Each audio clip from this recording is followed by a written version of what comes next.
Welcome to Thrive, your agency resource, the only podcast for creative, media, and technology leaders who are ready to dive deeper into conscious leadership and agency growth. I'm your host, Kelly Campbell. Thrive is brought to you by Accessity, the leading web accessibility solutions provider. Join thousands of agencies that are already incorporating web inclusivity into their service offerings. Visit accessity.com today. So welcome back to Thrive. I'm really excited to talk today about the future of agency operations and what that actually means versus what we might think it means with my good friend, Melanie Chandruang. She's the founder of We Consult. It focuses really on helping agencies across the country to streamline their systems and get productivity humming at agencies. Melanie, welcome to the show. I'm so excited that we finally got to connect. Thank you. I'm excited too. I'm excited for all these interesting conversations that are about to unfold. Absolutely. So we were chatting a little bit earlier about this idea that agencies have a little bit of a tough time kind of grasping what operations really means and what it is. Why do you think that is? Let's kind of start there. Yeah, I think operations is such a broad term, and even the title operations manager or director of operations is such a broad title within every industry. You know, if you type in operations manager, you're gonna come up with an operations person that works at an agency, or it could be someone that works in a production focused company where they have like a tangible product that they are manufacturing and selling. And so I think that's the start of it. It's just operation is very vague. Yeah. And so with clients, I imagine you have this conversation all the time, especially at the onset of the relationship. What are kind of the top, let's call them operational challenges that agencies have been facing over the last 2 years? Obviously, the pandemic threw everything for a loop. And I'm imagining that maybe the challenges have been a little bit different for the last 2 years than they were prior. Yeah. The biggest one that is top of mind right now, I think, is hiring in our industry. It's just so challenging to find quality people, and they're all being competed for. And right now, those people are, creatives and developers and project managers, and they're all highly coveted roles within not only agencies, but other industries as well. And so these, say it's a designer, for example, they could go work in-house at a product company, and quite frankly, they could make more money than they would at an agency. And so agencies are finding it really difficult to compete. And so, my solution is always make sure your operations infrastructure is really solid and that you have some well-crafted HR strategies to really recruit those people and also keep them satisfied at your organization. So it's interesting where you go from operational challenges is immediately into recruitment, candidates, HR strategy.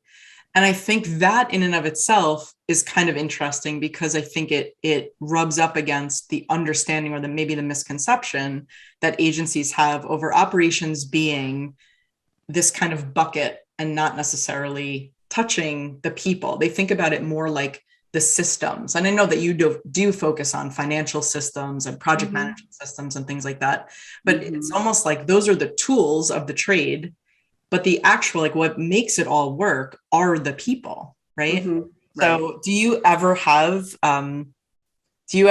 situations, I'm just curious about this, where you're having maybe a prospective client call and you go to HR strategy when they're talking about their challenges and they're like, wait, why are you bringing up HR? This is an operations call. Do you ever have things like that? I try to do a pretty good job of addressing my area of expertise in the beginning. And one of those areas is going to be the people aspect of operations. And like we talked about just now, is that operations is so broad. And so really it's just making sure that things are running efficiently across an organization. And so, I mean, for us in this industry, the output is the service, and the service is provided by the people. And so for me, I need to make sure that the systems are in place for the people, to make sure that they're empowered and set up for success, and that they're going to want to stay at the agency for a long, long time, because hiring is really, really difficult. And then turnover is very, very expensive. Right. So, right. Yeah. Do you find also that a lot of agencies get the correlation between focusing so much on the people, making sure, like you said, they're supported, they're set up for success, totally speaking my love languages, and how that correlates to, retention and, lack of attrition and all the things that we're kind of talking about? Do you see that they make those correlations, or is that something that you have to actually educate on? I have to educate quite a bit. And sometimes I'm not able to really get through, and they really just want the metrics to be improved upon, right? They say, okay, I want these metrics, and they don't really understand sometimes that in order to address metrics, you have to address any people problems. And for me, those are the types of clients that aren't a great fit for me. I need to make sure that they value the metrics aspect of operations as much as they do the people side. They go hand in hand from my perspective. Yeah. So. Yeah. This is why I am always happy to make a referral to a client who's looking for, operations consulting, because, we're very much aligned in that way. Yeah. So let's go back to this, like the concept of the people are the product, right?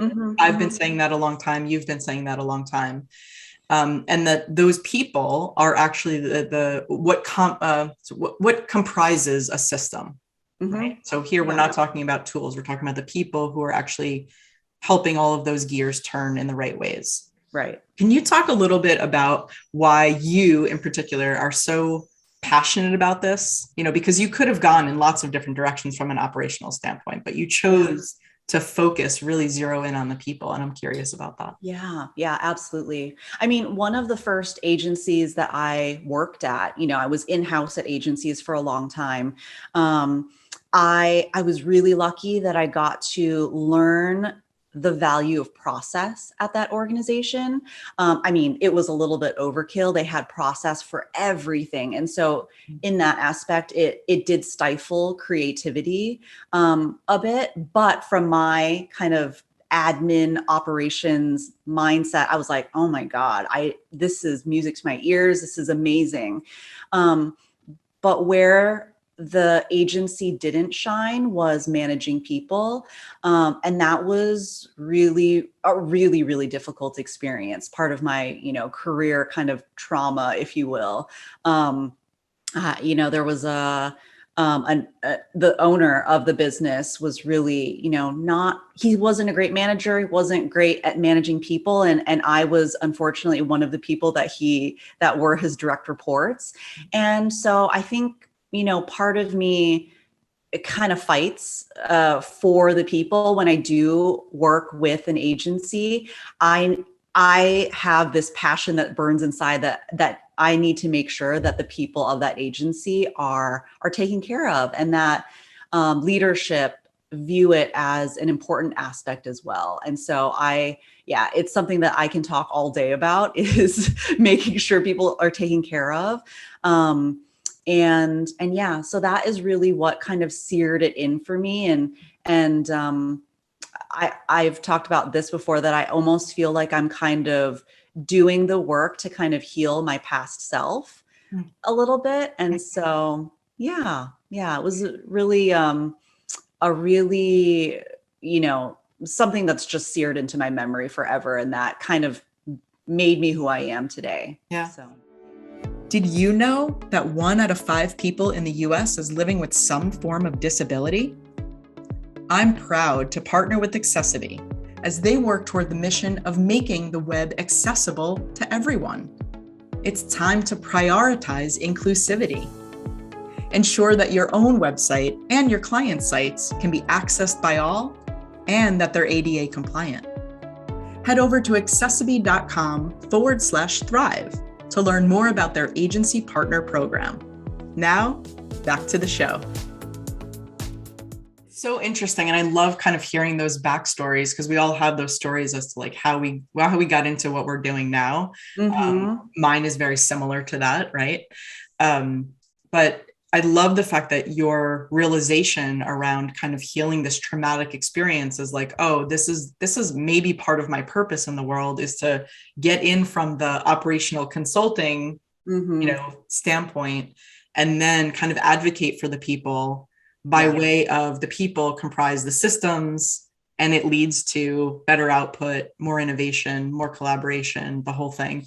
Right. It does kind of, I don't know if I would say disappoint me or makes me a little sad or wish that things were different, that there has to be so much education around this, because for you or for me, many of the people listening, it just makes sense, right? Yeah. And I think this is, obviously on this show, I talk about conscious leadership all the time. This is the basis of conscious leadership, right?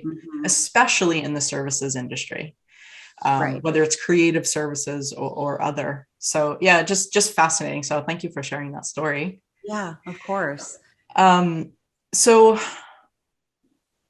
I would imagine that there are some conversations that you have where, I know this is the case for me, there are agency leaders, agency owners, founders who come to you and say, we screwed things up. Like things are broken.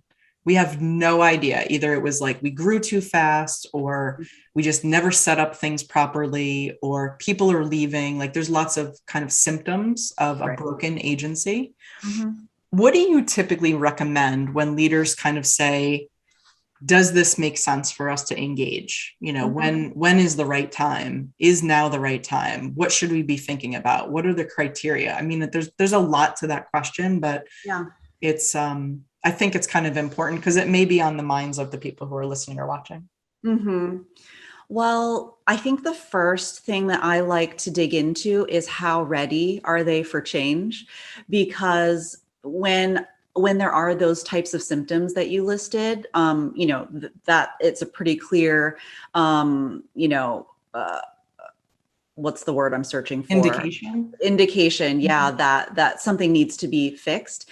And so my responsibility coming in and engaging with an agency is to fix those things.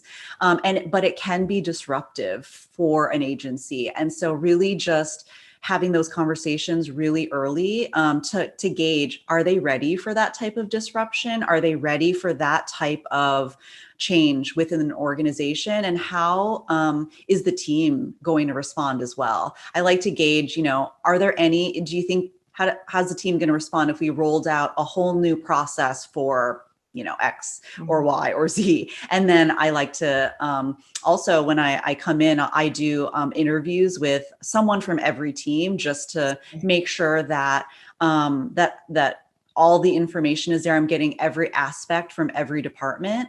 And so, yeah, that's one of the first things I like to do is, are they ready for change? Yeah.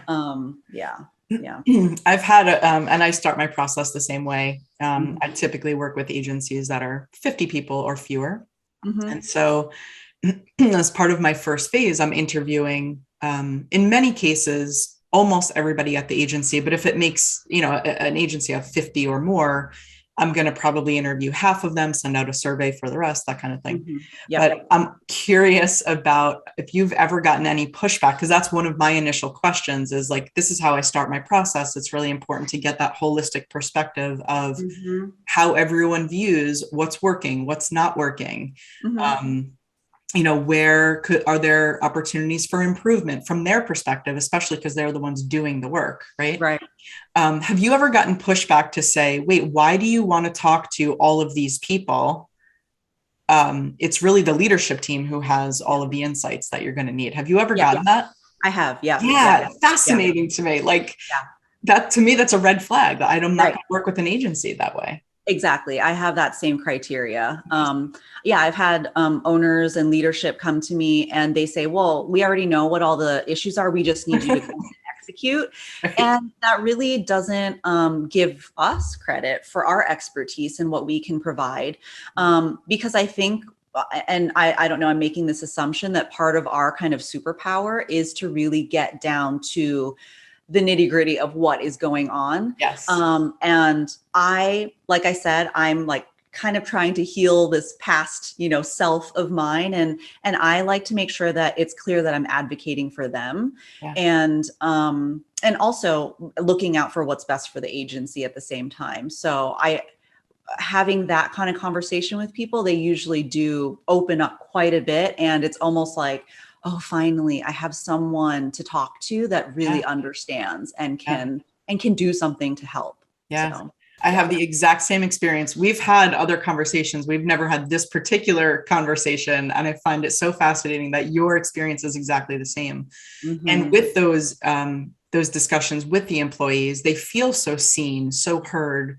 Like you said, it's maybe the first time that they've even been asked some of these questions. Yeah. I've had employees from agencies, just end up in tears in conversations with me. It sounds like you have too, just by your head nod. And I take that like it's a sense of responsibility, I guess, in a way to say, I'm going to hear you and I'm going to kind of bring this into the consideration for recommendations that I might make, because something is clearly wrong if you are to the point where you are breaking down emotionally because of your job. Right. Yeah. Yeah. So super fascinating. This is not the direction that I thought this conversation was going to go in, but I love it even more.